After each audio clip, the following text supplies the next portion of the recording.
Mythological ಕಥೆಯನ್ನ ಹೆಣೆದಿರುವ director Prem ಈ ಬಾರಿ ಡಿಫರೆಂಟ್ ಸಿನಿಮಾ ಮಾಡಬೇಕು ಅಂತ ಸಜ್ಜಾಗಿದ್ದಾರೆ. ಪ್ರೇಮ್ ಹೊಸ ಚಿತ್ರಕ್ಕೆ ನಟ ದರ್ಶನ್ ಅವರು ನಾಯಕ ನಟನಾಗಿ ನಟಿಸಬೇಕಾಗಿತ್ತು. ಆದರೆ ಆಗಸ್ಟ್ 14ಕ್ಕೆ ಸುಪ್ರೀಂ ಕೋರ್ಟ್ನಲ್ಲಿ ರೇಣುಕಾಸ್ವಾಮಿ ಕೊಲೆ ಆರೋಪಿಗಳ ಬೇಲ್ ಕ್ಯಾನ್ಸಲ್ ಆಗಿರುವ ಹಿನ್ನೆಲೆಯಲ್ಲಿ ನಟ ದರ್ಶನ್ ಅವರು ಮತ್ತೆ ಪರಪ್ಪನ ಅಗ್ರಹಾರ ಜೈಲು ಸೇರಿದ್ದಾರೆ. ಜೋಗಿ ಜೊತೆ ಸಿನಿಮಾ ಮಾಡ್ತೀನಿ ಅಂತ ದರ್ಶನ್ ಕೂಡ ಹೇಳಿದ್ರು. ಆಗಸ್ಟ್ 16ರಂದು ಕತೆ ಮತ್ತು ಪ್ರೊಡಕ್ಷನ್ ಹೌಸ್ ಬಗ್ಗೆ ಕೂಡ ಮೀಟಿಂಗ್ ಫಿಕ್ಸ್ ಆಗಿತ್ತು. ಆದರೆ ಇದೆಲ್ಲದಕ್ಕೂ ಮೊದಲೇ ನಟ ದರ್ಶನ್ ಮತ್ತೆ ಜೈಲು ಪಾಲಾಗಿದ್ದಾರೆ. ಉಜ್ಜಯಿನಿ ಶಿವನ ಸನ್ನಿಧಿಗೆ ಹೋಗಿ ಬಂದ್ರೆ ಕಷ್ಟಗಳ ನಿವಾರಣೆ ಆಗತ್ತೆ ಎನ್ನುವ ನಂಬಿಕೆ ಹಿನ್ನೆಲೆಯಲ್ಲಿ ಮಡದಿ ಜೊತೆಗೆ ಮಹಾಕಾಳೇಶ್ವರನ ದರ್ಶನ ಮಾಡಿ ಸ್ಕ್ರಿಪ್ಟ್ ಪೂಜೆ ಮಾಡಿ ಬಂದಿದ್ದಾರೆ ಪ್ರೇಮ್ ಅಂತ ಹೇಳಲಾಗ್ತಾ ಇದೆ.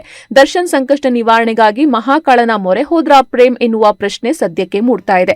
ಮೈಥಾಲಜಿಕಲ್ ಕಥೆಯನ್ನ ಈಗಾಗಲೇ ಮೋಹನ್ ಲಾಲ್ಗೆ ಹೇಳಿರುವ ಪ್ರೇಮ್ ಅವರು ಈ ಸಂಬಂಧ ಎಲ್ಲವನ್ನ ವಿವರಿಸಿದ್ದಾರೆ. ಪ್ರೇಮ್ ಹೊಸ ಚಿತ್ರದಲ್ಲಿ ಮೋಹನ್ ಲಾಲ್ ನಟನೆ ಮಾಡೋದು ಕನ್ಫರ್ಮ್ ಆಗಿದೆ. ಸದ್ಯ ನಟ ದರ್ಶನ್ ಜೈಲು ಪಾಲಾಗಿದ್ದು ಪ್ರೇಮ್ ನಡೆ ಕುತೂಹಲ ಮೂಡಿಸಿದೆ. ದರ್ಶನ್ಗಾಗಿ ಮಾಡಿದ ಕಥೆಯನ್ನ ಶಿವನ ಸನ್ನಿಧಿಯಲ್ಲಿ ಪೂಜೆ ಮಾಡಿಸಿ ಬಂದಿರುವ ಪ್ರೇಮ್ ಅವರು ಕುತೂಹಲಕ್ಕೆ ಕಾರಣರಾಗಿದ್ದಾರೆ.